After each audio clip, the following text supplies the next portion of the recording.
Olá, sejam bem-vindos à nossa aula de projeto e análise de algoritmos. Nessa aula veremos a técnica de algoritmos gulosos. Primeiro veremos uma definição, veremos os ingredientes que o problema deve ter para poder aplicar algoritmos gulosos e um exemplo de uso de algoritmos gulosos para resolver o problema de seleção de atividades. Tá? Igual que os algoritmos de programação dinâmica, um algoritmo guloso é usado para resolver problemas de otimização. E muito parecido com a técnica de tentativa e erro, os algoritmos gulosos vão resolvendo o problema fazendo uma sequência de decisões, tá? Só que diferente dos algoritmos que usam tentativa e erro, ele sempre vai escolher aquela ação, aquela opção que parece ser a melhor até o momento. E depois nunca mais vai desfazer essa ação. Tá? Por tal motivo, esses algoritmos nem sempre produzem a solução ótima. E assim, se o algoritmo guloso resolve o problema, geralmente vai ser difícil provar que o algoritmo está correto para qualquer instância, né? E quando ele não resolve o problema, nem sempre é fácil encontrar um exemplo ou uma instância em que o algoritmo produz uma resposta errada. Quais são, então, as características do algoritmo guloso? É fácil de projetar e de implementar e analisar. Geralmente resolvem um problema muito rápido, porém é difícil provar que o algoritmo está correto.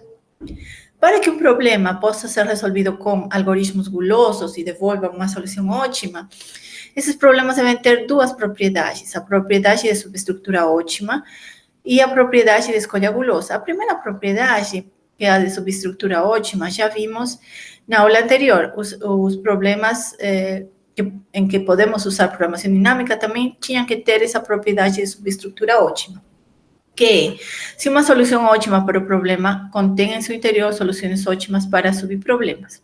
Tá? Daqui a pouquinho veremos um exemplo disso.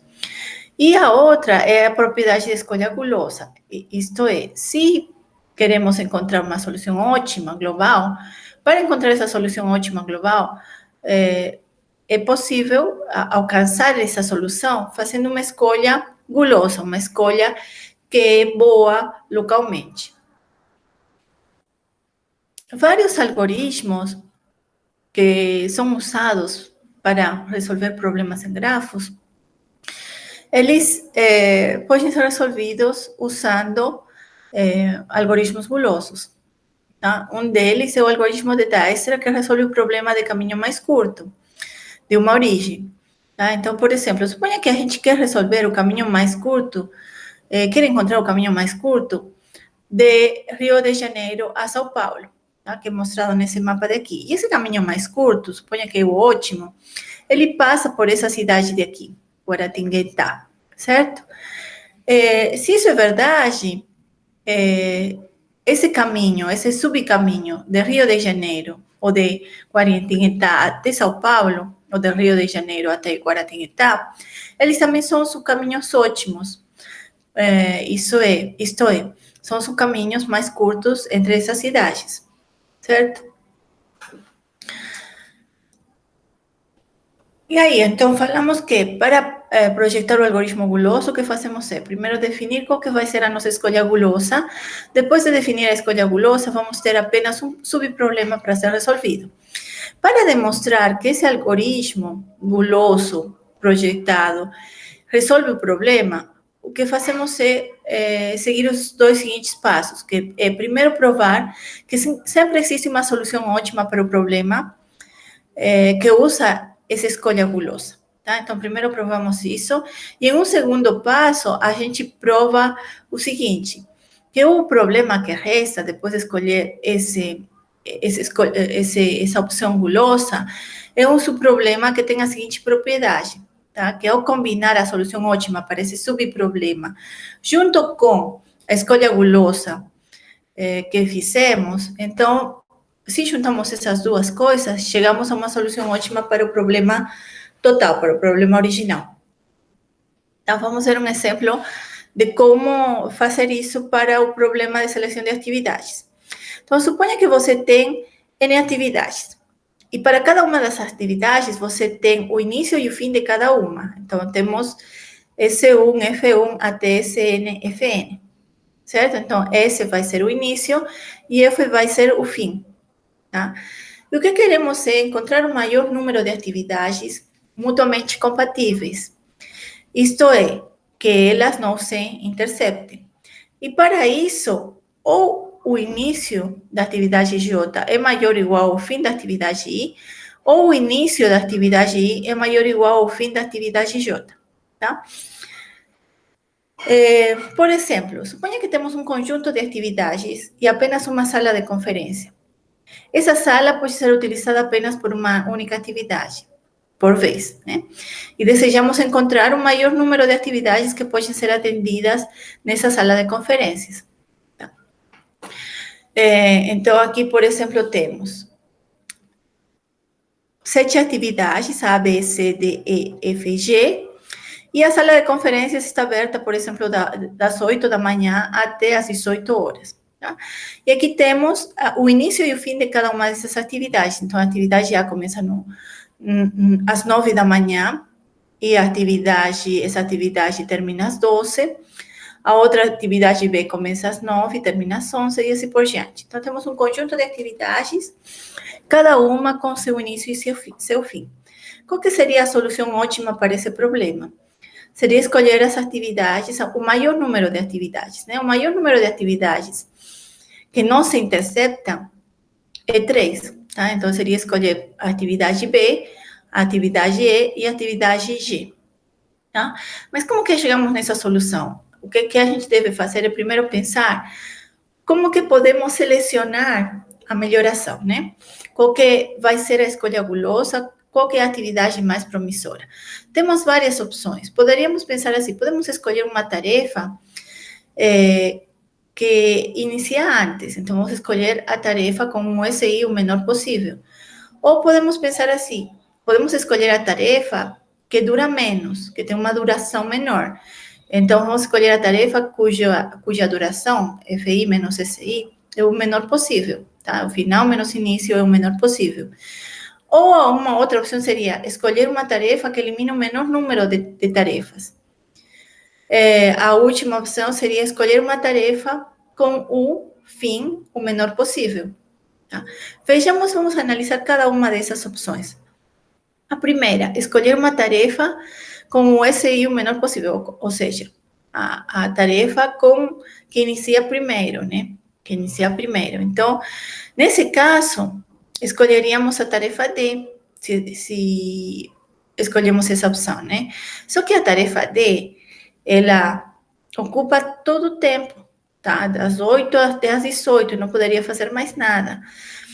E então, eu não vou conseguir uma solução ótima usando essa opção. Né? Então, aí temos um exemplo em que essa escolha não daria certo. Certo? Vamos então para a opção 2. Escolher a tarefa com menor duração. Então, primeiro, qual que tem menor duração? A tarefa C, certo? Depois dela, qual que tem menor duração? A tarefa G. Tá bom. Depois que escolhi a tarefa C e a tarefa G, eu já não posso escolher mais nenhuma. Tem uma solução de tamanho 2, sendo que a solução ótima é de tamanho 3. Então, também não deu certo. Encontrei um exemplo em que essa escolha não dá certo. Então, ela não é uma solução para o meu problema. A opção 3, escolher uma tarefa que elimine o menor número de tarefas. E aí, então, vemos, né? Por exemplo, essa tarefa daqui elimina 2 tarefas só. Essa tarefa daqui elimina 3. A F, né? Elimina 3. 1, 2, 3.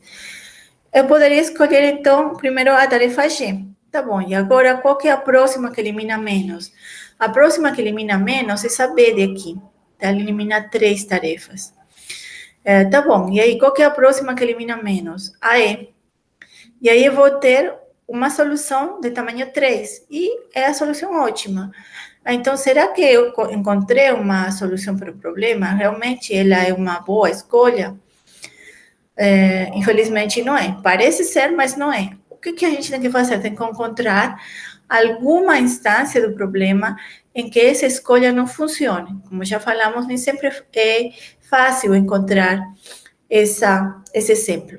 Tá? Então, suponha que a gente tem esse conjunto aqui de atividades que estão definidas dessa forma de aqui. Tá? Temos um conjunto de atividades e aí o maior número de atividades mutuamente compatíveis, nesse caso, seria 4, que são essas 4 tarefas em verde. Tá?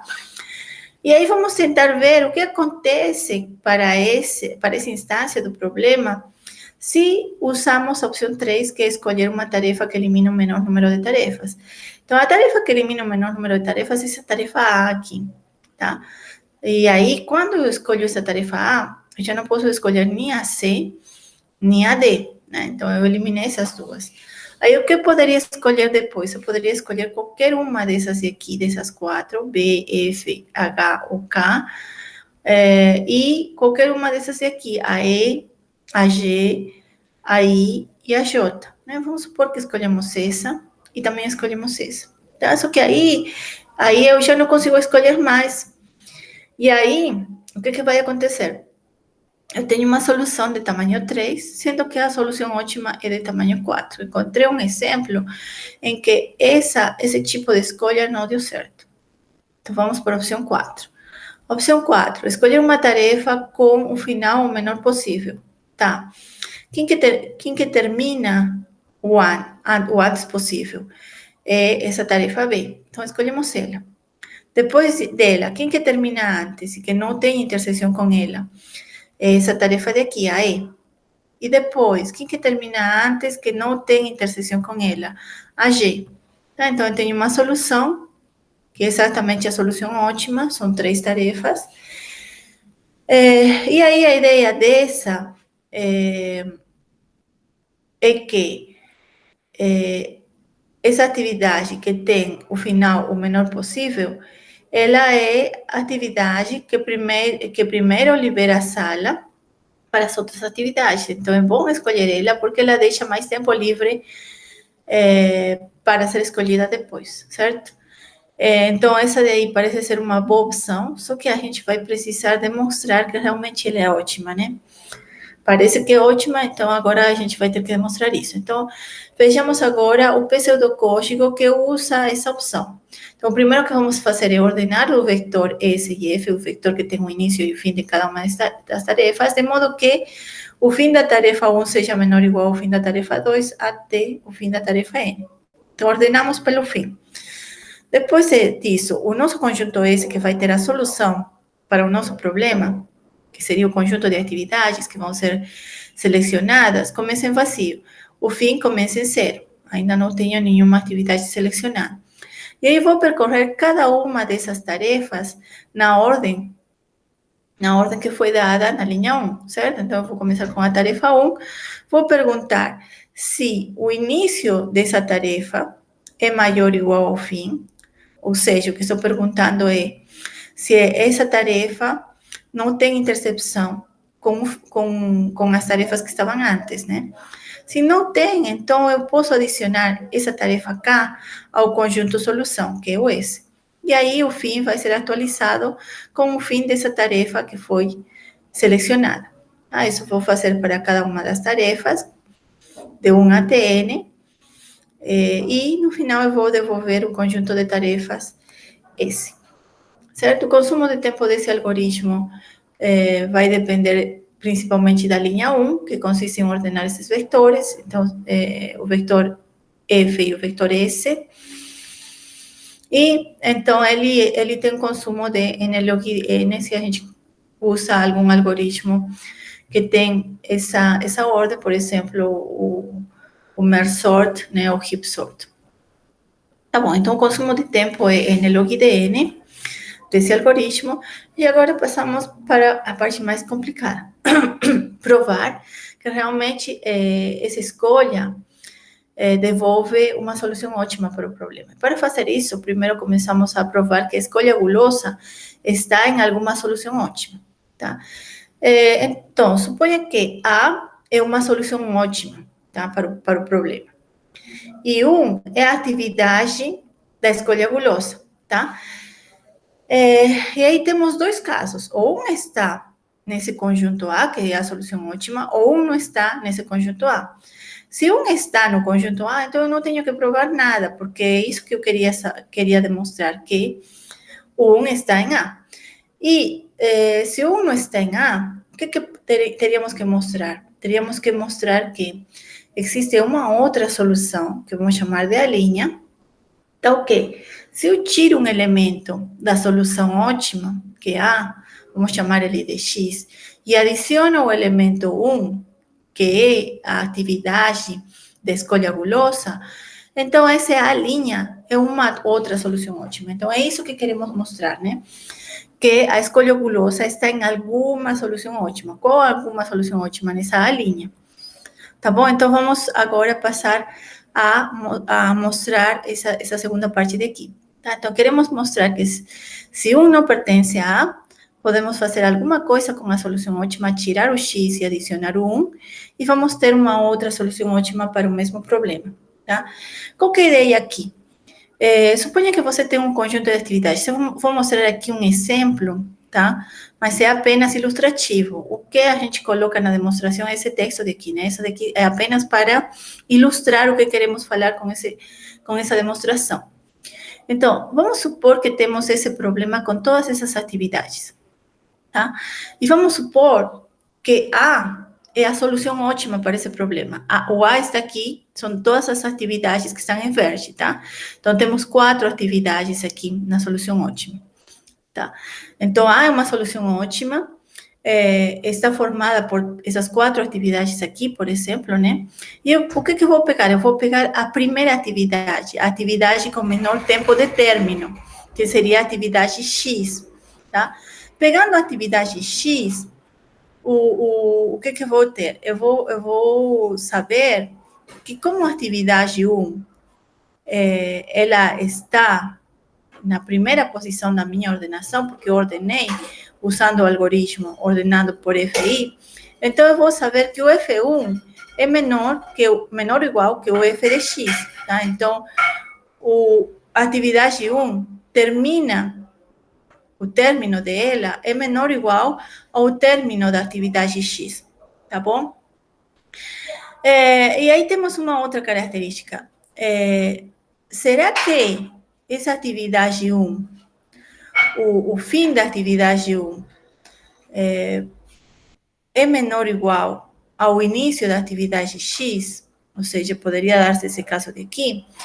Não pode ser. Por quê? Porque se o fim dessa atividade 1 é menor ou igual que o início da atividade X, então poderíamos escolher essa atividade 1 e colocar na solução ótima. E aí, essa solução que falamos, a solução A, que era ótima, não seria ótima, certo? Então, sabemos que, na verdade, o fim da atividade 1 é maior que o início da atividade X, tá? E assim, as atividades 1 e X se sobrepõem, tá? Então, tem uma sobreposição entre as duas. Como o fim da atividade 1 é menor ou igual ao fim da atividade X, então eu poderia trocar essa atividade 1 pela atividade X na solução em A, né? Então, posso pegar a solução A, tirar o X e incluir o 1. E o que eu vou ter? Vou ter uma outra solução A', tá? Vejam que essa solução A' tem a minha escolha gulosa, que é 1 nesse caso, e o tamanho desse conjunto A', que é a minha solução, ela é igual ao tamanho da solução ótima. Ou seja, o que foi? Eu encontrei uma outra solução ótima que inclui essa atividade selecionada de maneira gulosa, certo? E então provamos que a escolha gulosa está em alguma solução ótima. Esse é o primeiro passo. Aí, no segundo passo, o que vamos fazer? Vamos tentar demonstrar que, tendo feito essa escolha gulosa, o que resta vai ser um subproblema, tá? Então, escolhemos uma atividade de maneira gulosa, o resto, tá? O que resta vai ser um subproblema que tem a seguinte propriedade. Se combinamos a solução ótima para esse subproblema de aqui com essa escolha gulosa, vamos chegar a uma solução ótima para o problema original, para todo o problema completo. Tá? Então, vamos mostrar isso agora.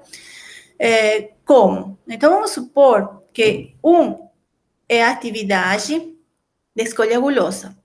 E R, esse conjunto de aqui de atividades que não se sobrepõem com 1. Tá? Então, R vai ser formado por todas as atividades cujo início é maior ou igual ao fim de 1.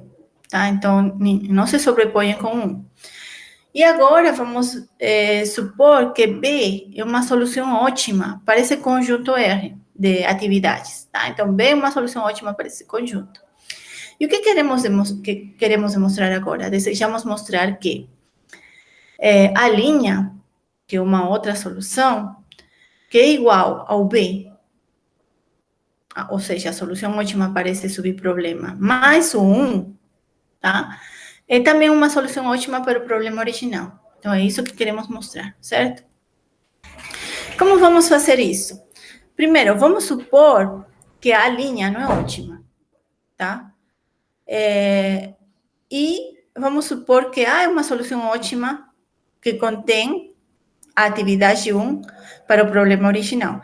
Na etapa anterior, na etapa 2, a gente mostrou que toda solução ótima, ou pelo menos alguma das soluções ótimas, contém essa escolha gulosa, certo? Então, aqui estamos justamente aplicando isso que mostramos antes, que A é uma solução ótima que ela contém a minha escolha gulosa, tá? Como esse 1 pertence a essa solução ótima, tá? E como a linha, estamos supondo que não é ótima, então o tamanho do A deve ser maior que o tamanho do A', tá? E agora vamos a tirar de ambas as soluções uma que é ótima e a outra que estamos supondo que não é ótima, a atividade 1, tá? Se tiramos em ambos lados a atividade 1, o que vai acontecer? Nessa parte aqui, a linha menos 1, de acordo com o que definimos aqui, vai ser exatamente o B, tá? E de acordo com isso, o que vamos ter? Que A menos atividade 1 é uma solução para R, para o conjunto de atividades que não sobrepõem, que não se sobrepõem com 1, tá? E ela tem mais elementos do que B, tá? Então, essa de aqui tem mais elementos do que B. Ou seja, B não é uma solução ótima para esse subproblema, que é uma contradição. Então, chegamos a uma contradição, então, portanto, podemos falar que a linha é ótima também. Assim, conseguimos demonstrar essa segunda parte, tá? Então, se combinamos uma solução ótima B para o subproblema com a escolha gulosa, que é a escolha da atividade 1, chegamos a uma solução ótima, chamada de A' para o problema original, certo? Na verdade, a gente pegou a primeira atividade, mas poderíamos ter escolhido uma atividade no meio, né, intermediário, no meio de todas as atividades, e a ideia é a mesma, tá bom? Então, com isso, terminamos a parte da demonstração, demonstramos que realmente o algoritmo guloso devolve uma solução ótima para o problema. Muito obrigada, espero que vocês tenham gostado e até a nossa próxima aula.